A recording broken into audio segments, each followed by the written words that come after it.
Greetings, casters. You're listening to 666.3 WZRD, The Wizard. Hello, everybody. All right. Welcome back. Oh, you know it's the Wizard, baby. It is the Wizard, the only show. The one, the only, The Wizard. the Wizard. I'm your host, as always, Benedict Balthazar the 77th, joined, as always, by my dear baby. friend. You hate me. You love me. It's your boy, Violet P. Violet. Here at 666. Violet, how are you today, Violet? You know, been better. Yeah. Yeah. Yeah. Long drive. You know, yeah, I Traffic. guess. No, thankfully. That's good. Yeah, I usually don't have to deal with traffic, thankfully. That's nice.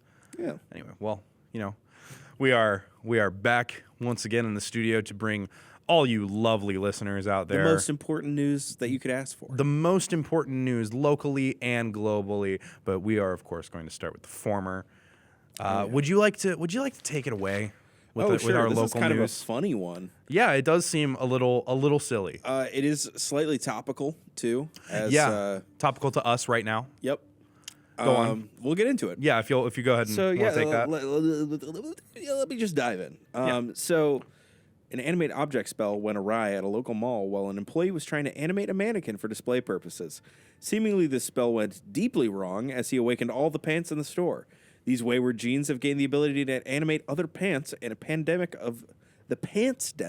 of Nevas has seemingly begun. Yeah, We are both pantsless right now. yeah. Viola and I are both robing it today.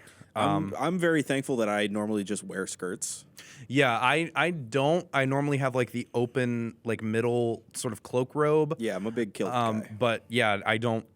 I obviously do not have any pants. I woke up this morning and all of my pants were currently climbing out the window of my tower. Yeah. So I had to break out one of my old Winterfield University college robes that they give to all freshmen just because, like, they're not like they're part of not the like package. they're not like uniforms. Just like you open up your dorm room and hey, you have a thing That's now. a robe. Wow. Yeah, so Yeah. I it's the only closed front robe that I own. So, You know, sometimes, I mean, I think I own. Honestly, it's funny because I don't normally wear pants, but the ones that I do own have not awakened yet.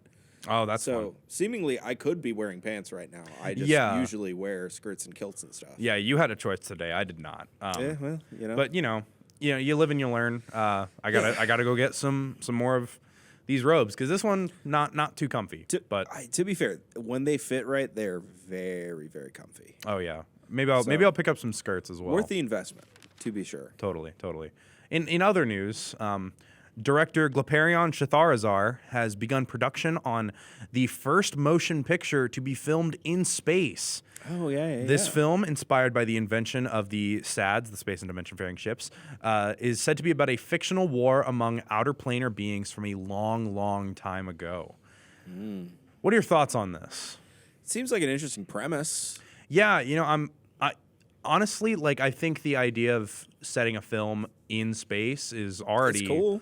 Like, if he can pull it off, It'll then whip. it'll probably be pretty good no matter what. If he can just like make a successful production. Can I be honest? Go on. I hope it's silly. I hope it's a little silly. I hope it's a little goobered up. Yeah, like I hope that it's kind of funny, kind of. I mean, Glaparion's known for his very intriguing yet odd productions, so I hope Yeah, that this is no different now that it's a different setting. He's got a very like specific style of storytelling where no matter what the stakes are, there is still a bit of humor in just the It's kinda built execution in. of the plot. Yeah. Not even like the characters telling jokes, but in like The they're way almost things happen. yeah, they're almost slapstick in a way. Yes, beautifully. And so I'm very excited for this film. Yeah. I hope everything goes well.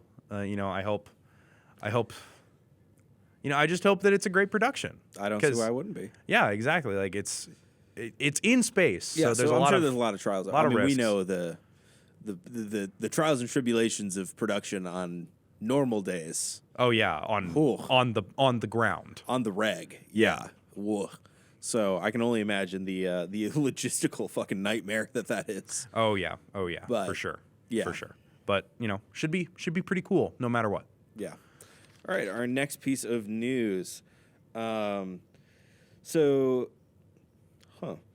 Citizens of Nevas have complained that dragon riders riding their dragons into the city for menial tasks, taking up public space, and they're releasing harmful magic into the air with the use of their breath weapons.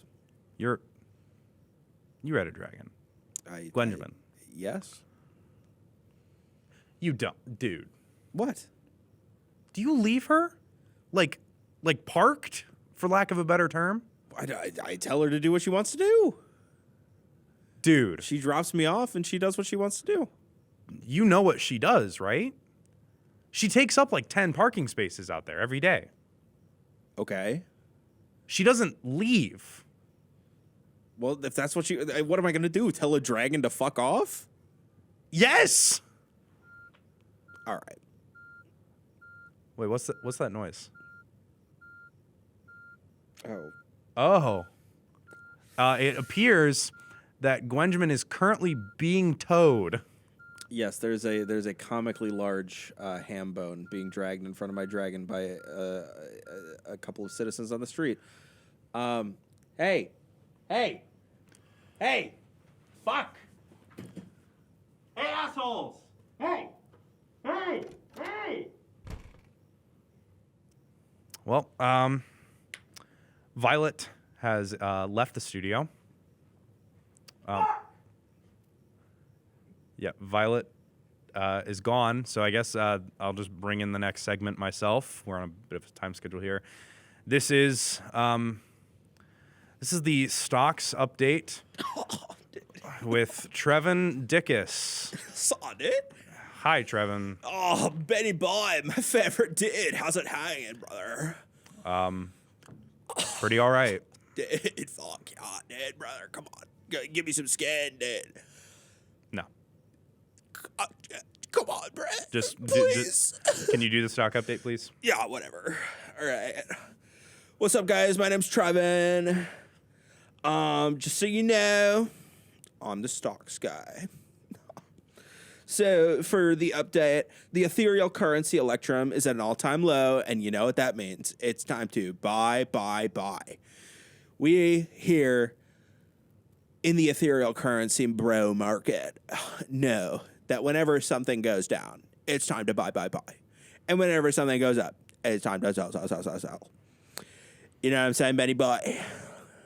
Please do not call me that. Oh, so, all right, whatever. As they always do, because they released a new piece of technology, dragon fruit prices are skyrocketing. You know what that means? It's time to, guess what? A sell. You know, as we say in the biz, when prices are high, that's when you sell. You know what I mean, dude? Yep, you just said that earlier. Oh, shut. Fuck, really? Nice. It's because I'm so smart. All right, so coming up, it looks like social media company Z, formerly known as Squawkers stocks, are currently experiencing ego death due to how low the prices are. Wait, how can a stock experience ego death? They are like gods. They have personalities and needs as the machine feeds them with money. Don't you know that, bruh? Sounds kind of fucked up. Well, you know, after Elongated Muskrat bought Squawker, it's all been downhill for that stock. It's kind of dying right now. It's kind of sad. But you know what that means, gamers. It's time to, can we say it together? Yeah. Buy, sell, so you can sell. Are you done? You got to buy. So you can sell. Well, I think Shut, dude, I think I see Violet coming back in. So that's the end of the stock update. Oh, Violet, dude. What the fuck's up, dude? Oh, God. All right. Get out of my fucking chair. Internet. Bye, Trevon. Bye, Trevon. All right. Hey, guys. That's the end of the stock update. God, I fucking hate that guy. You know? How's Gwen? She's impounded. Oh. Ooh. All right. Well, I guess. Well, you know what? We She are might just actually. break out. Also, knowing her. I don't know. She's always seemed very, well behaved. Oh yeah, but like you know, mean, if they could lure her with a chicken leg, they could probably keep her there with a chicken leg. Maybe we'll have to see if she finishes it. Well, you know what? Perfect timing for you to go and get that taken care of because we are about to break to ads. Coming up next, we got Iron Brass for another edition of This Candelian Life featuring me. Hell yeah. Yeah, so... All right, I got to go teleport to City Hall. Yeah, you go do that. Have fun. Be safe. All right. Later, guys. I should be back by the time This Candelian Life's over. If not, then we'll fill time. Yeah, so we will go ahead and cut to ads. Yeah. Stay tuned.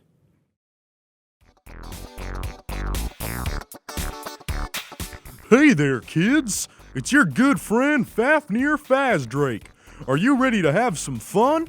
Well, you're in luck. You're just in time for the grand reopening of Fafnir's Fun Fair.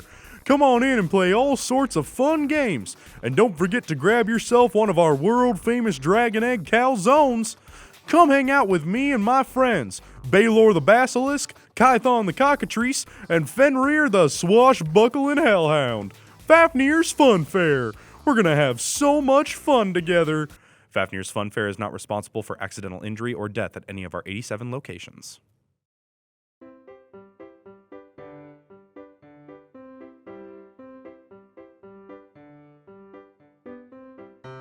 Howdy, y'all. I'm Cookie Scrumbles, and I'm here to tell you about the Scrumbles Bakery. I come from a long line of pastry wizards, and after my father, Baklava, accidentally fell into the portal to the bread plane, Scrumbles is now under new management. Me! Come to Scrumbles to get all the best treats in Nevas.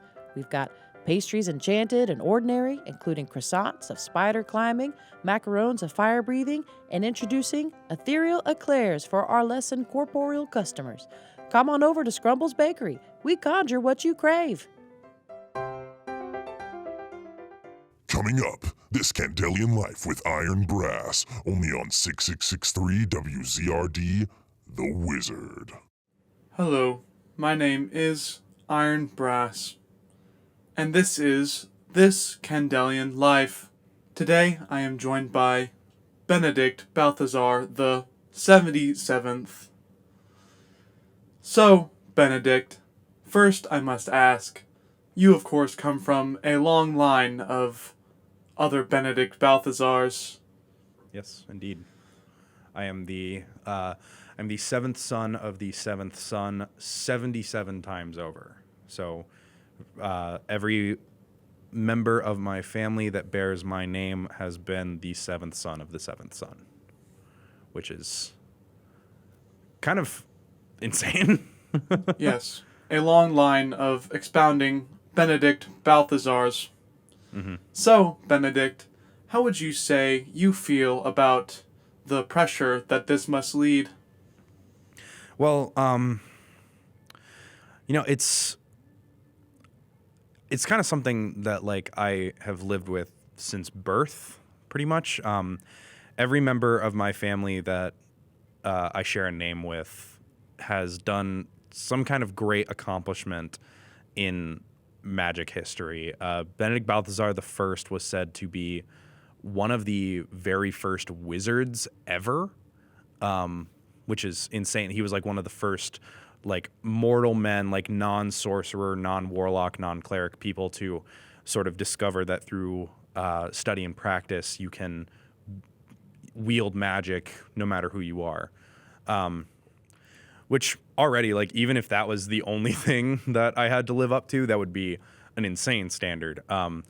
But there are 76 Benedict Balthazars before me.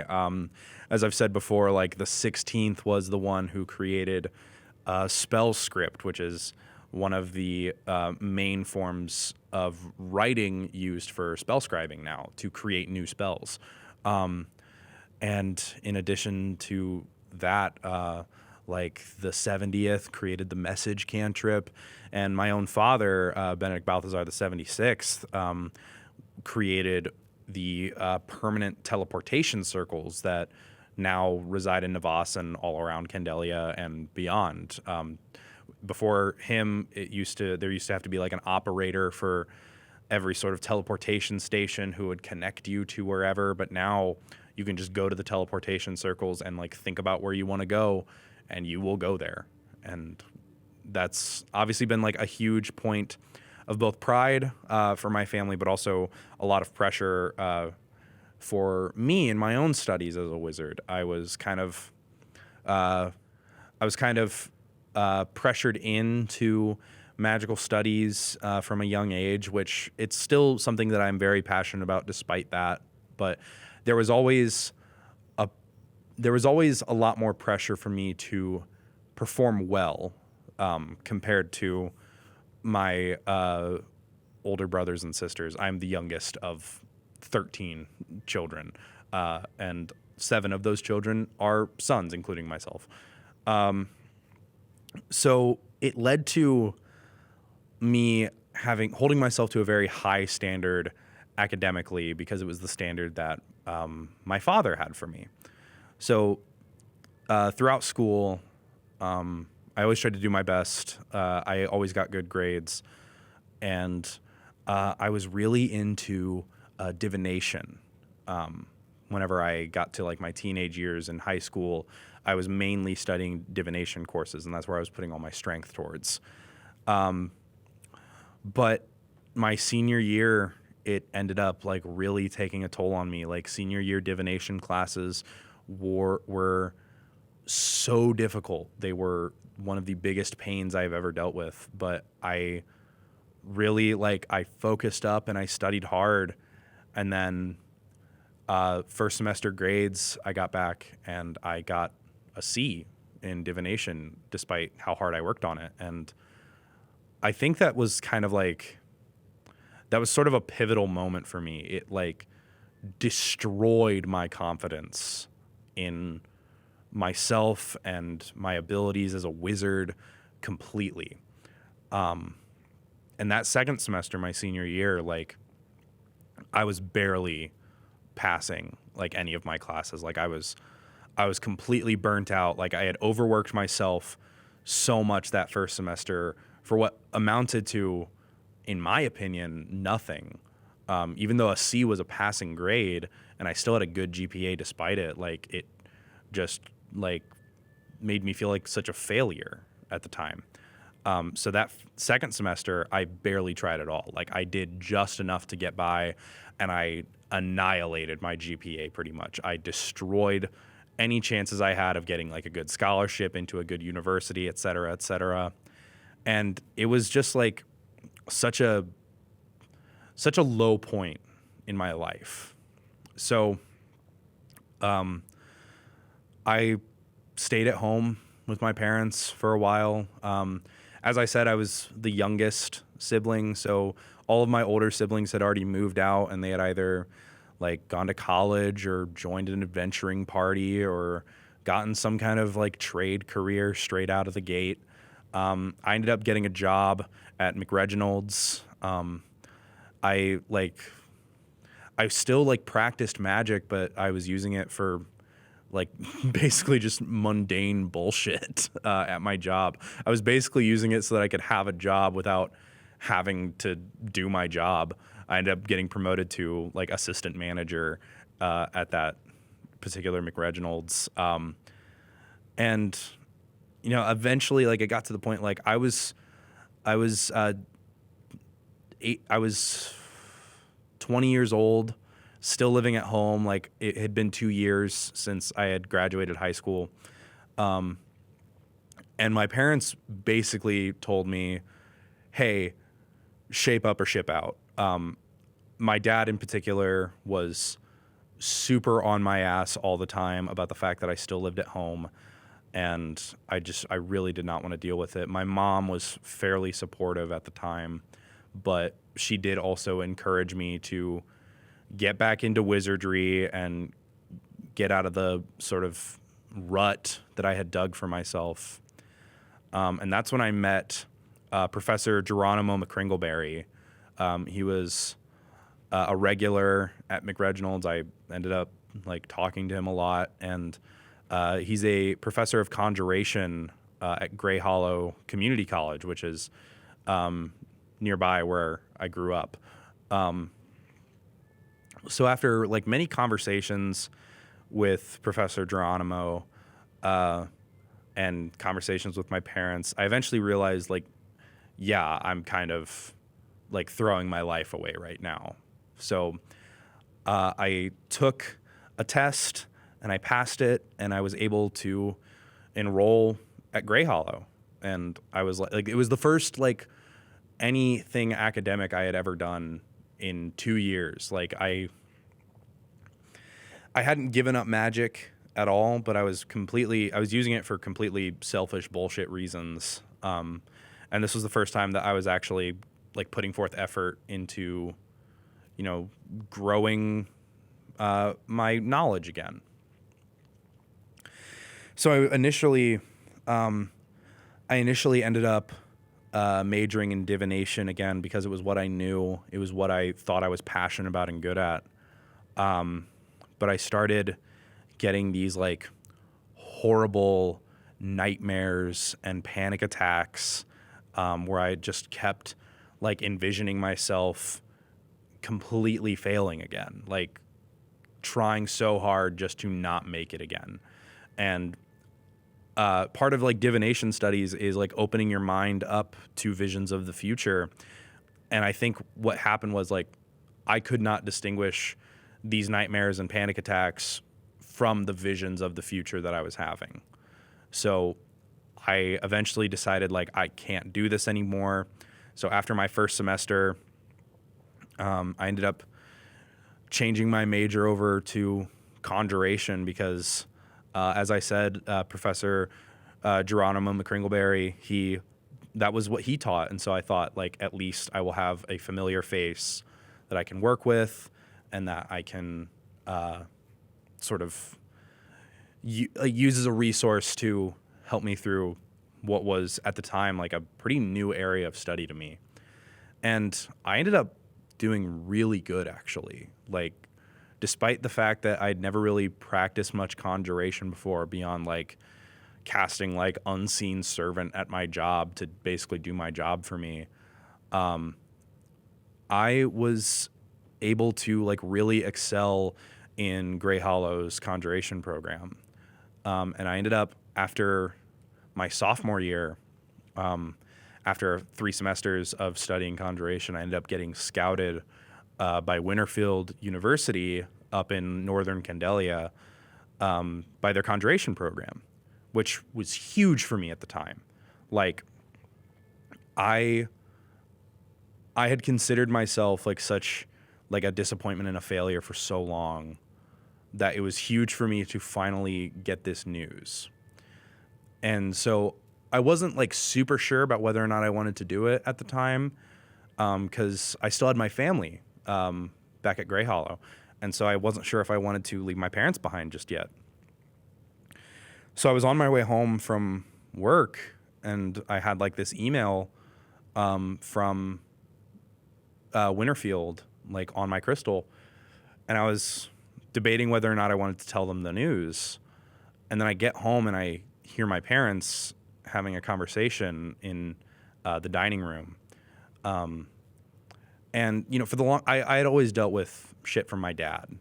And I always expected it because obviously I share a name with him. I am his legacy. He has his own legacy, like he has his own accomplishments, but I am also part of that same legacy. I have the legacy of every Benedict Balthazar before me on my shoulders. I understand that. I've always expected the kind of overbearing shit from my dad. But my mom had always been there for me, or so I had thought. I walked in, and they were having this conversation in the dining room, and I heard them calling me I heard them talking about how I was in a dead end, and they were super disappointed, and they thought I was a failure, and I was really like taken aback because I thought that I had come so far. Like, excuse me, it's kind of difficult. This is kind of difficult to relive. It is all right. This is a very powerful story. Thank you. so like, just like after making what I thought was so much progress and hearing them still talk like that about me, it kind of just like, it changed something in me. And I was no longer, like, I didn't really know what I was doing before. Like, I didn't know what my motivation was. I was just kind of going back because it seemed like the thing to do. And now I was like, well, I'm not going to be this person, this failure that my parents think I am. So I ended up not telling them anything. I didn't tell them about Winterfield. I accepted the offer to join the program. The end of that summer, I quit my job, and I, like, early in the morning, got out of there. I didn't say goodbye to my mom or my dad, didn't say anything. I think I left them a note, but it just said goodbye on it, and I haven't talked to either of them since. They've both, my mom has tried to, like, get in touch with me every now and then, but I have no desire to speak with them. So I ended up going to Winterfield and doing their conjuration program, which for 2 years, for 4 semesters, their program at that point is rough. It is one of the hardest things that I have ever had to do, besides the decision to leave in the first place. And so I get there, and I'm just getting bombarded with the hardest work I have ever done. And I'm getting so stressed out about it because I'm starting to have flashbacks to that time in high school where I was doing divination and I was working so hard, and then I ended up not pulling through in a way that I was happy with. And I was so nervous after that first semester, and then I get my grades back, and I did pretty well despite all the hardship of everything. I managed to pull through and get the grades that I needed. I managed to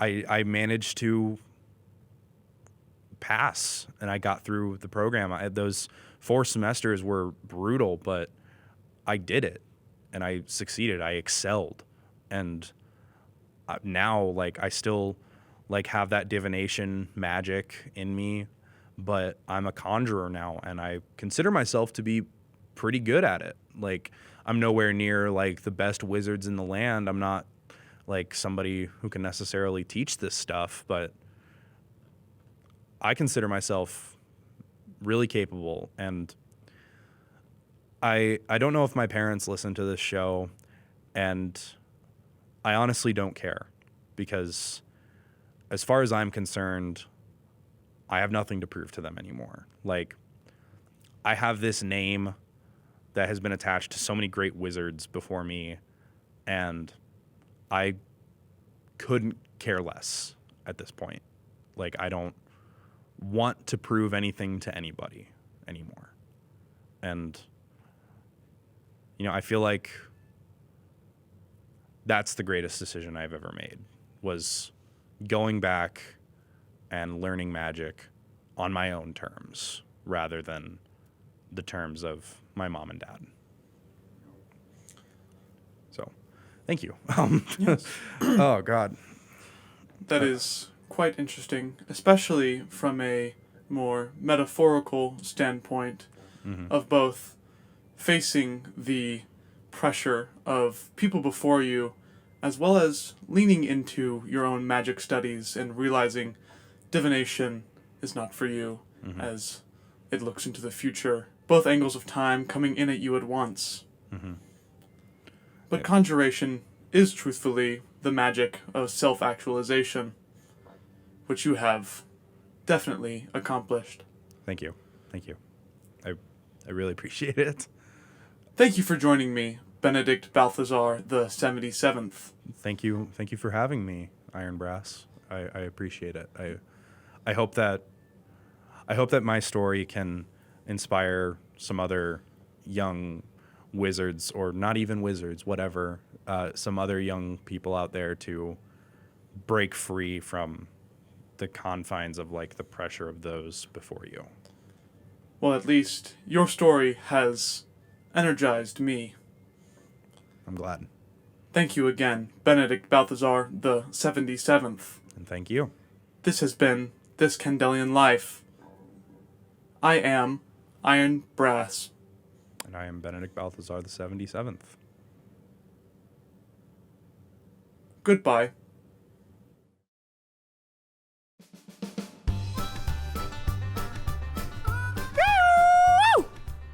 Well, there, I'm Sir Loin on our Sir Loin's Cuts of the Round Table, the only steakhouse where you can be knighted by completing the Sir Loin Round Table Challenge, featuring 12 cuts of our finest T-bone steak and a whole cooked marlin. So be sure to come on in and come on down and I'm Sir Loin on our Sir Loin's Cuts of the Round Table.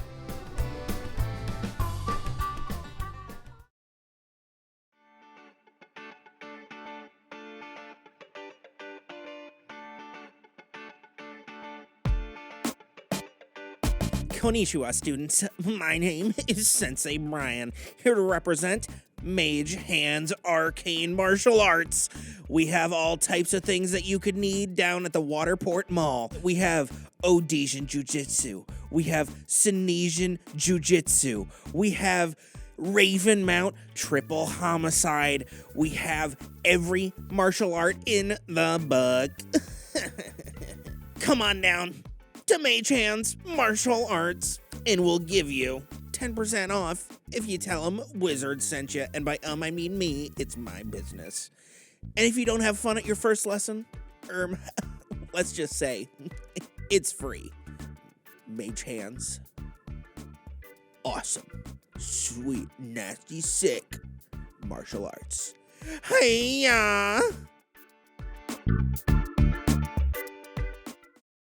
Welcome back to The Wizard, only on 666.3 WZRD. All right, welcome back to The Wizard. Yeah. As per usual, we're coming at you with the monstrous machinations, From me. given to you by the lovely, the illustrious, the wonderful Benedict Balthazar, the 77th.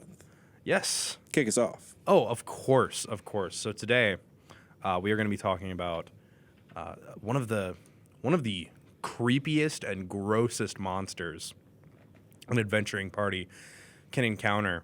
But you know, they're not even going to be the worst of it. But let's get into it. We are talking about flesh golems today. Ugh. Now, golems in general are constructs. They are usually a sign of a fairly powerful wizard nearby. Chances are, if you are encountering a golem, there is a very powerful mage that put it there for a reason.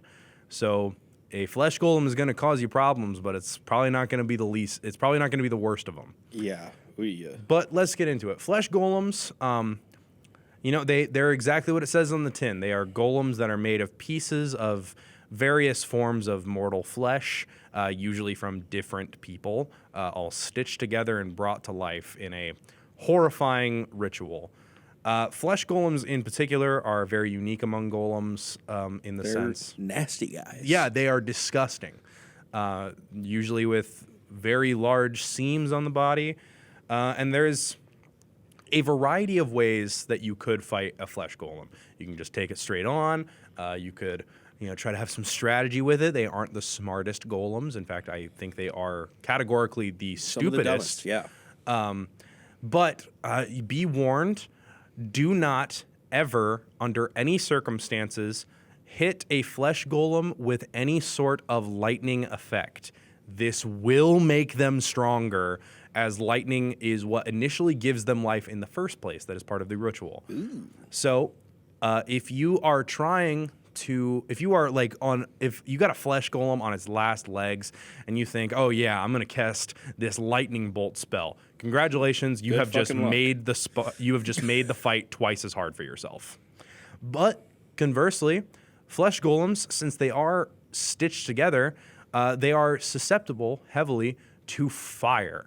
You can very easily throw some fireballs, well, not fireball currently, but fire bolts at a flesh golem and burn away some of those stitches that are holding them together, and eventually they'll just fall right apart.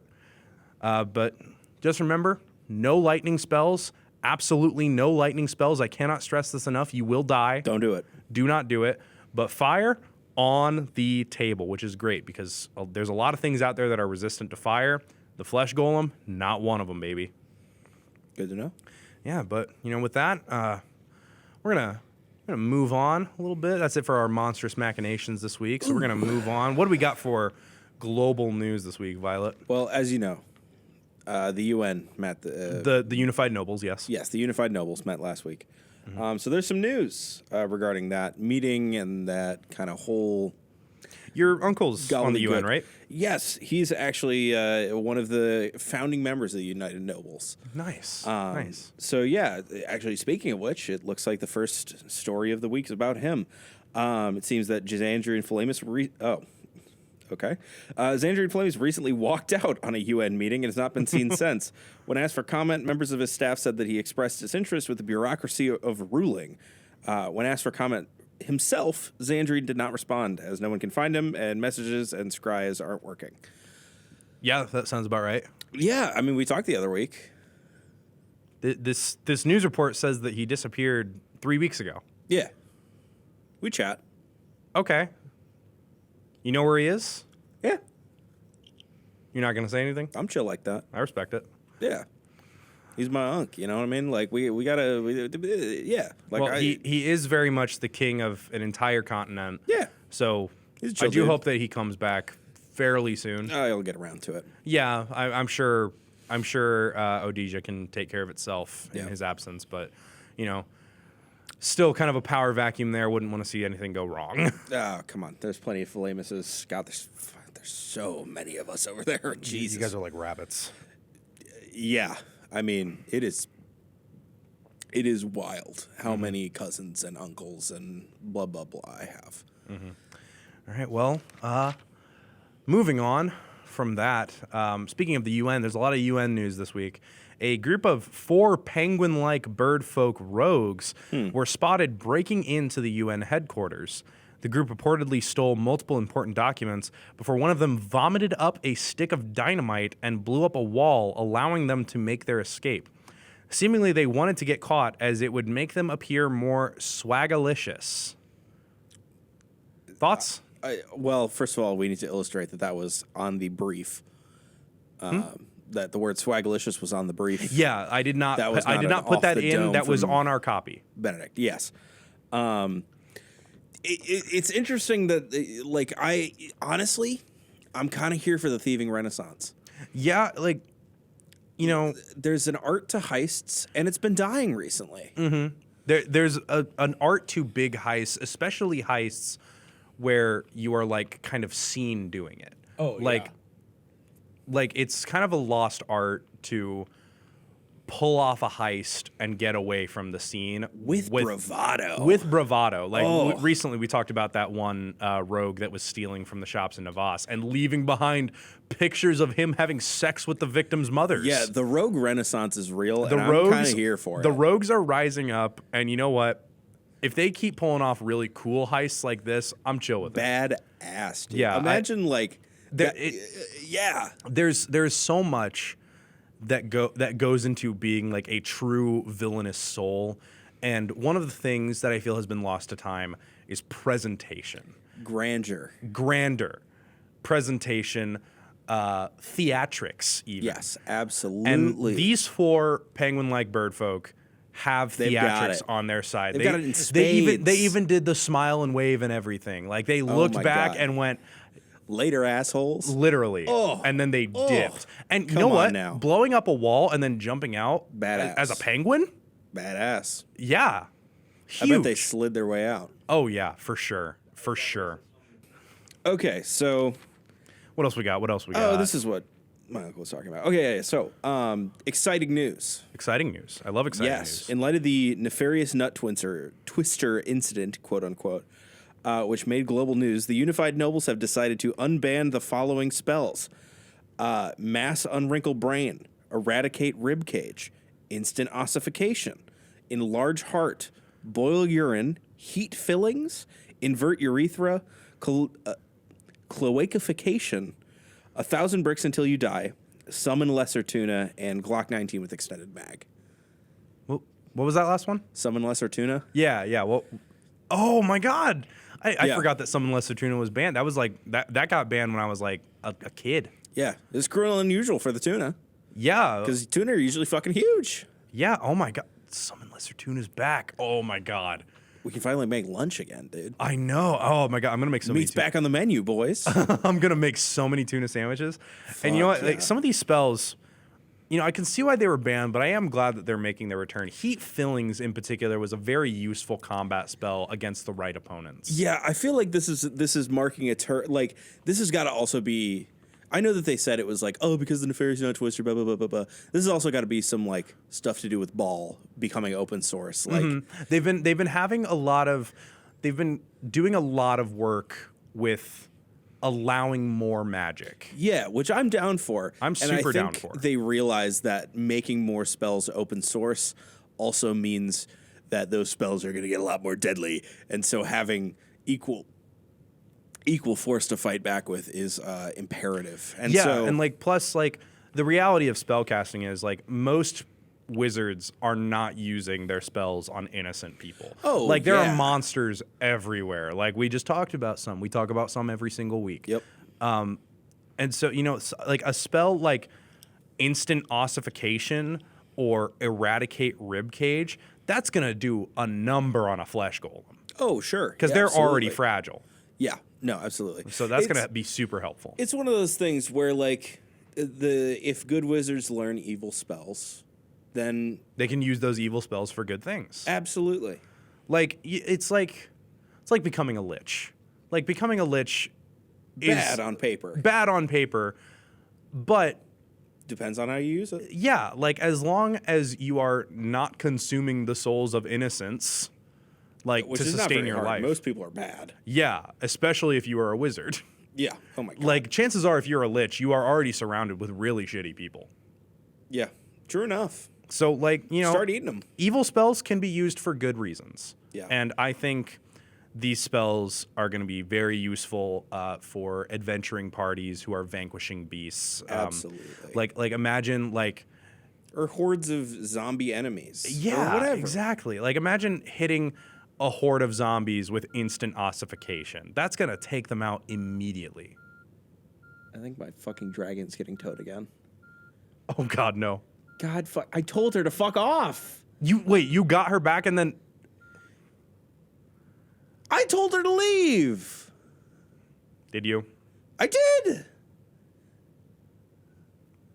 I did. Well, So I think I think well, you know what? We're at the end anyway. Yeah, you might want to go take care of that again. yeah, fucking That sucks, man. I live in the city, so I walk to work, but yeah, you know, like I love being a suburb boy, but ugh. well, Yeah, all right. Well, that's gonna do us for this episode of The Wizard. Violet's gonna go get his dragon back again. God, Again. you already spent like the money to get her out of the impound. You got to do it again. yeah, it was 1,000 gold. It's like my bank account. Yeah, I mean that's my paycheck, you know, and I'm gonna have to do it again because she's my fucking ride home. Wait, aren't you rich? Well, sure, but like it's my family. I mean, yeah, but aren't you rich? Not really. All right. I mean, like I do pretty well for the royalties from Lich King are pretty great. Mm-hmm. But All right. Well, let's. You know what? All right. Well, I guess that's gonna be the end of this episode. yeah, I'm gonna go get my dragon unimpounded and I guess start a new training for her. Good luck with that. Yeah. I'm gonna walk home. This has been The Wizard, only on 666.3 WZRD. Thank you for scrying in, everybody. We will catch you later. Who loves you, baby? Love you.